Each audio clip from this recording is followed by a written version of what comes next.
What's up everybody? Welcome back to my channel. My name is Ellen and today we are going to be diving into all about the questions that you need to ask yourself before you go out and blow all your money on brand new camera equipment. If you're new to photography, you've never owned a camera and you want to start making it into a hobby and or career, then you're going to want to stick around for this video because I'm going to be diving into all the questions that you need to ask yourself before you buy the camera gear. And I'm also going to introduce to you 3 different types of cameras that I believe are perfect for starting out when you want to take this as either a hobby or a profession.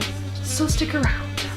One of the most frequently asked questions I get from friends, family, and just people who follow me on Instagram is, what kind of camera should I buy? It's a hard question for me to answer because I need to know a lot of different specifics on what it is that you're going to be using the camera for. So the first question you should ask yourself is, what is my budget? Well, here's the thing. If you're just starting out as a photographer or looking at getting into it, do not be that person to go out and buy the most expensive camera on the market. Just because it is expensive and it has all the bells and whistles, it does not make you a good photographer. These cameras don't make the photographer. Your creativity, your eye, and your vision are what makes you a good photographer. Don't lie to yourself and think, wow, if I have the newest, most expensive camera on the market, it's gonna bring me in clients and everybody's gonna come running to buy my stuff. Think again, because it's not that easy. Like I said, your camera gear does not make you a photographer. When you're first starting out, I think a very realistic budget is between $400 and $800. Of course, while moving up on the scale price-wise, you're going to find that the cameras become more fancy, naturally. But let me just tell you that there are a lot of really inexpensive cameras out there that produce fantastic imagery, which leads me on to my next question. What are you going to be using the camera for? Is it going to be for just digital purposes, where you just want a really nice photo to post every now and then on your Instagram and website? Or are you going to be using the camera for print purposes? Are you somebody who is planning on printing large-scale prints and artwork for your clients or to hang in galleries? Another question, do you need video capabilities? Most DSLR cameras do have video capabilities, but there are some key features that might really determine whether the camera is going to be right for you or not.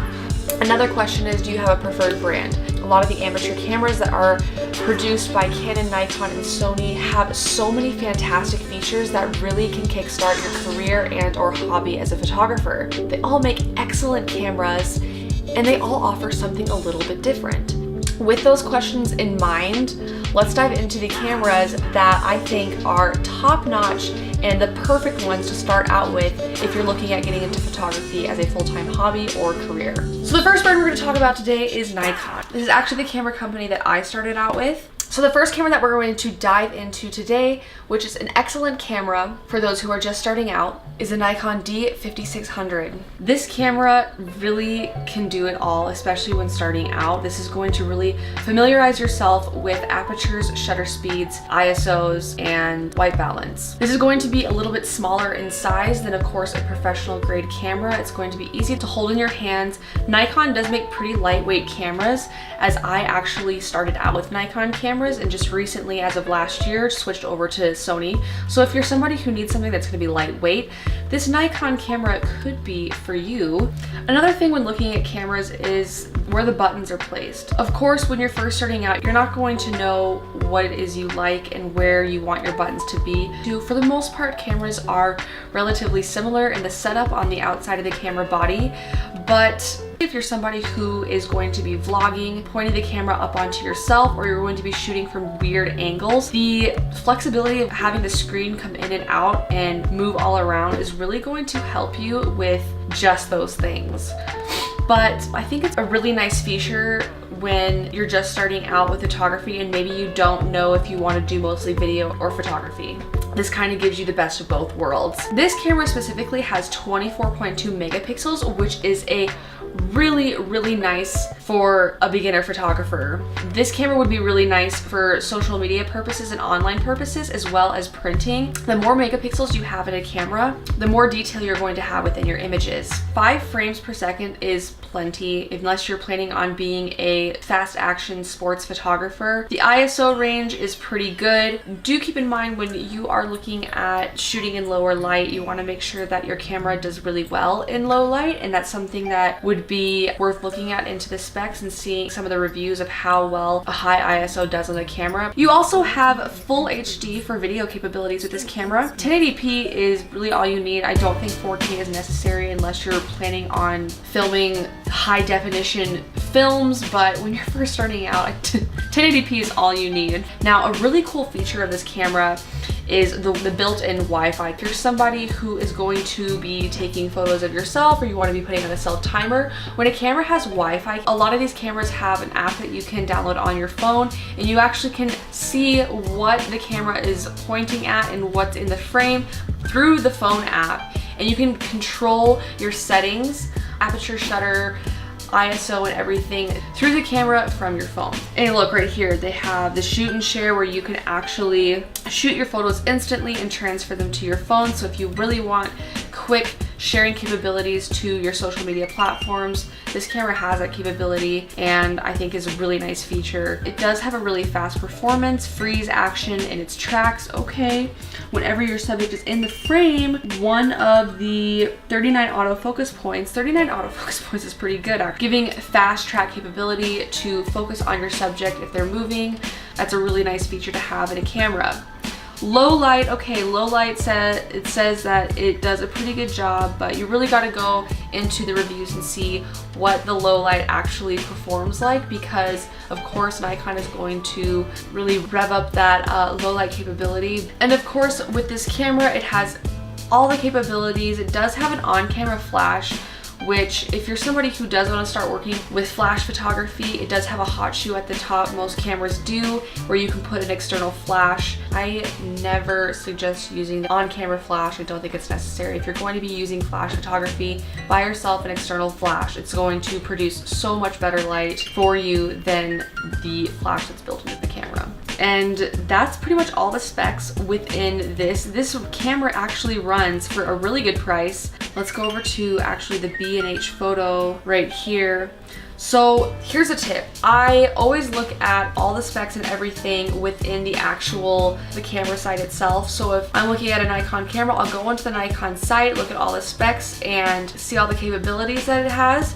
And then I will go and buy my stuff through bnhphotovideo.com. The reason why I do this is because they have some pretty bomb package deals sometimes, where you can get not only the camera body and a lens, but sometimes I'll even include really great fast memory cards. And when going over to B&H Photo right here, you can choose between an 18 to 55 millimeter and a 70 to 300 millimeter lens. Both of these lenses are really great when starting out. They're not fixed lenses, so you can kind of operate between different focal lengths and width and narrowness of the images that you're going to want to be shooting. For those who are just starting out, you don't need more than one lens to start out with. Push your creativity to the limits. And then if you feel the need that you want to expand outside of the creativity that you've done within this lens, then move on to another lens. But usually these lenses that come with these bundle deals give you a really good range of variety. So that is the Nikon. So the next camera that I'm going to be talking to you about is a Canon EOS Rebel T5i. This camera is very comparable with the Nikon that I just talked to you guys about. I actually have a lot of personal experience with this because my boyfriend shoots with this camera, and this camera does some serious damage. It's very durable. He's brought it with him all over the world in his travels, and I'm pretty sure he's had it about 6 or 7 years now, and it still works like it's brand new. So the Canon T5i body runs around the same price as the Nikon. This camera has a lot of different capabilities. It does have full HD video, which is actually one of the reasons why Mike, my boyfriend, bought it, was because of the video capabilities. It also has a screen like the Nikon that flips out and swivels around. Full HD 9-point autofocus system. So if you're looking at something that's going to give you a wide variety of autofocus points, the Nikon's going to be definitely taking the lead on that because it has, I believe it was 36. Cool, it has touchscreen capability, which is a really cool feature. You can actually control the settings of the camera just through touching on the screen. I do know this camera also has a really nice auto white balance. This camera will smoothly transition into the proper settings for when you're videoing. So let's go over to the B&H Photo. And I love B&H Photo. They just do really great stuff. The Canon T5i runs at 539, so it is a little bit less than the Nikon. This Canon also has 18 megapixels, as where the Nikon that I just shared with you has about 24. Honestly, 18 and 24 megapixels, that's going to be plenty for printing and or social media and digital purposes. The more megapixels though, the more detail you're going to find within the photo itself. So keeping that in mind, if you're somebody who wants to zoom in really close into the image and really further manipulate, go with a camera that's going to give you higher megapixels because you're going to be able to see much more clearly what it is that you're working with when zooming in far into an image. It does have full HD 1080p and 30 frames per second for recording. It tells you all about the card types. Of course, all of these cameras that I'm sharing with you do shoot in JPEG and or RAW. You always want to be shooting in RAW, folks. It has auto and manual focus controls. The autofocus on the Canon T5i is really top notch. I think Canon has done an excellent job with the focusing aspect, the autofocus on the camera. It really tracks very well. I haven't had personal experience with the Nikon that I just showed, but I know the Canon really takes it home on the autofocusing. This is not a full framed camera, so the ISO capabilities on this camera definitely compares with the Nikon. And from what I've personally seen on the Canon, and because my boyfriend does shoot with this camera, I know that in low light settings, this camera does not do that well. This camera is going to be perfect for really bright lighting situations. For the most part, this Canon is pretty great. Of course, it has all these different modes for your white balances. There is a built-in flash in this camera, and again, it's so unnecessary for having a built-in flash. Like I said, you're gonna get so much better light if you get an external flash, which this camera does have a hot shoe, so you can put an external flash on top of it. The one thing that this camera does not have is Wi-Fi capability. That's something that I personally look into when looking at cameras. I like to have that Wi-Fi capability in case I do want to control my camera settings from my phone, or I want to quickly transfer over my JPEG images from my camera to my phone like that. So if you're somebody who is wanting really fast access to the images and directly onto your phone, I would definitely hit up the Nikon that we just talked about. So this Canon does have self-timer capabilities, but it's only 2 seconds long. So if you're somebody who does want to shoot selfies, or you in a scene, or you with your family and friends, or whatever it is that you need to be in front of the camera for, this Canon may not be the best choice for you. But nonetheless, it is a fantastic camera. It's a great camera to start out with. This will really help you get familiar with camera settings like shutter speeds, apertures, ISO, and white balance. It has really good video capabilities, so when you're just starting out and if you need something for the bare minimum, the Canon T5i is going to be a fantastic option for you. So now that we've gone over Nikon and Canon, let's move on to our third and final camera, which is the Sony a6000. Now the Sony a6000, for what it is priced at, is a phenomenal camera. I actually just recently discovered this camera when helping a friend out figuring out what kind of camera would be best for him, and we stumbled upon this one, and wow, I'm pretty impressed as usual with Sony because it's Sony. So let's go ahead and dive into what this camera offers. This has a starting price at only $549.99, which of course is still comparable with both the Nikon and Canon that I just showed you guys.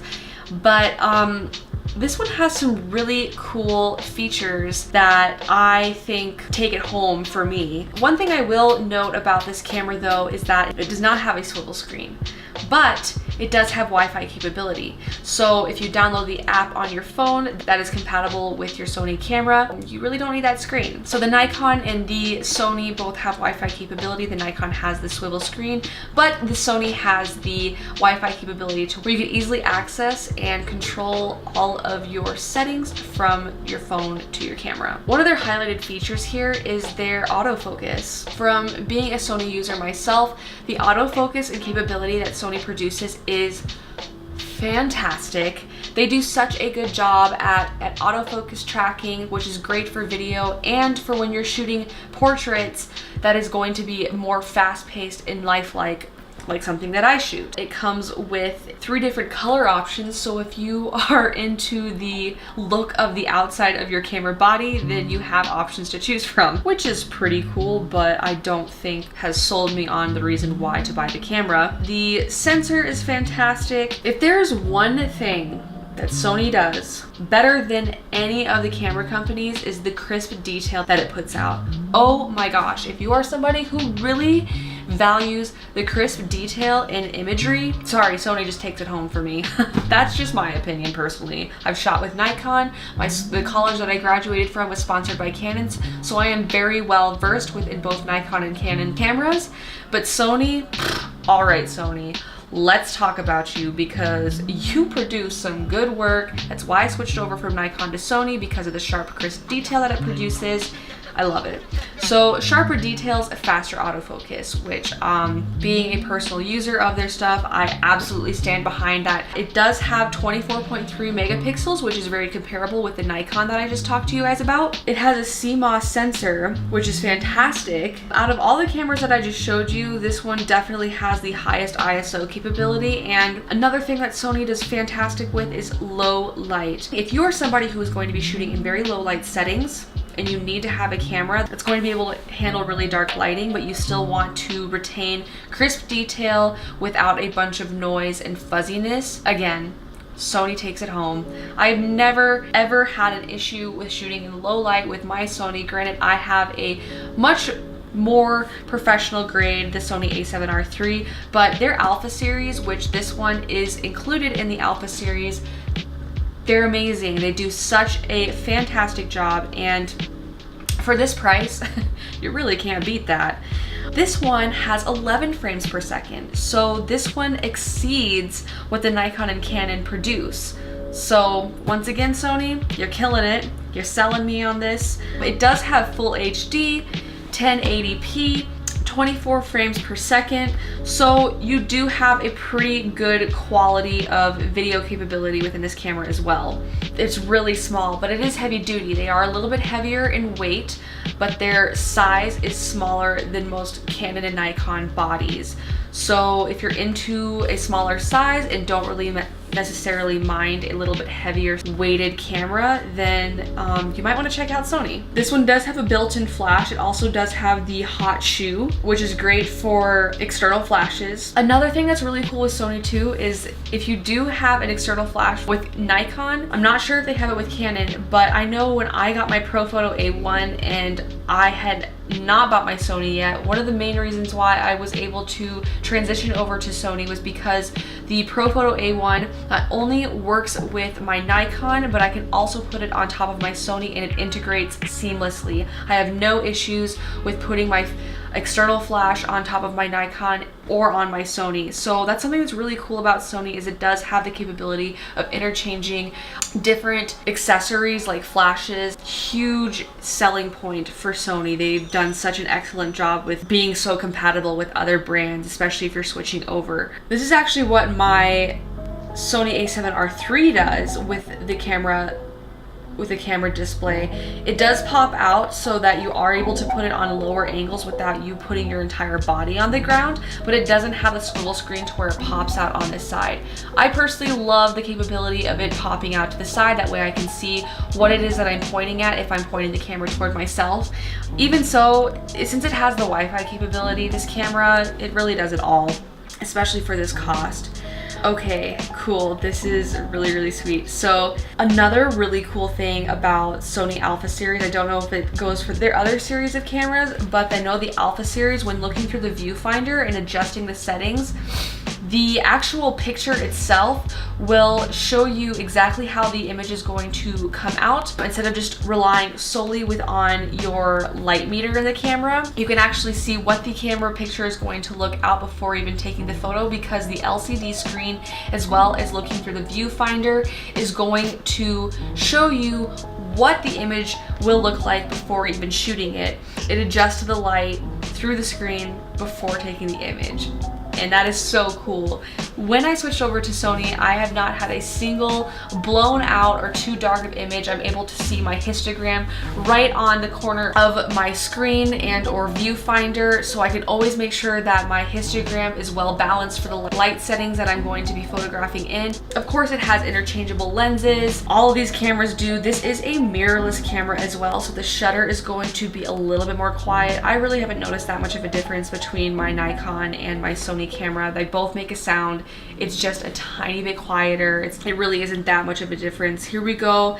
It has the snap, tap, and share, so you can easily transfer it over to your phone so that you can quickly upload it to Instagram, Facebook, or whatever it is that you want to upload it to. So real quick, let's actually go ahead and go over to B&H Photo and see what they have here. So they have different bundle deals that you can put with this camera. If you're just starting out, I recommend getting one of the lenses that is going to be included in this bundle deal. You have two different options to choose from, and depending on what it is that you're going to be shooting, that can help you determine which lens that you want to get. But I don't recommend getting both straight from the start, because most of the time you're going to find that you like one over the other better, and one's just going to be sitting there and collecting dust most of the time. But if you're somebody who likes to switch things up a bit, then all right, go ahead and invest in both. But for just starting out, limit yourself with the gear, because it gets really good to push your creativity to the next level. So in a nutshell, these three cameras are fantastic cameras to start out with, especially if you're just looking at getting into photography for the first time,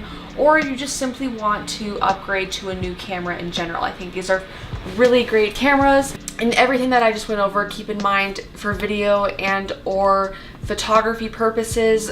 All three of these cameras do, like I said, they're great starter cameras. So I hope this helped you guys so much with your journey in figuring out which camera is best for you. Guys, I just want to thank you so much for sticking around. I hope you learned something new. If you have any comments, any questions, any suggestions, definitely send me a note in the comments below. If you liked what you saw and you learned something new, definitely go ahead and give me a big thumbs up. If you want to stick around for some more, go ahead and hit that subscribe button. Until next time, have a fantastic rest of your day, and we'll see you then.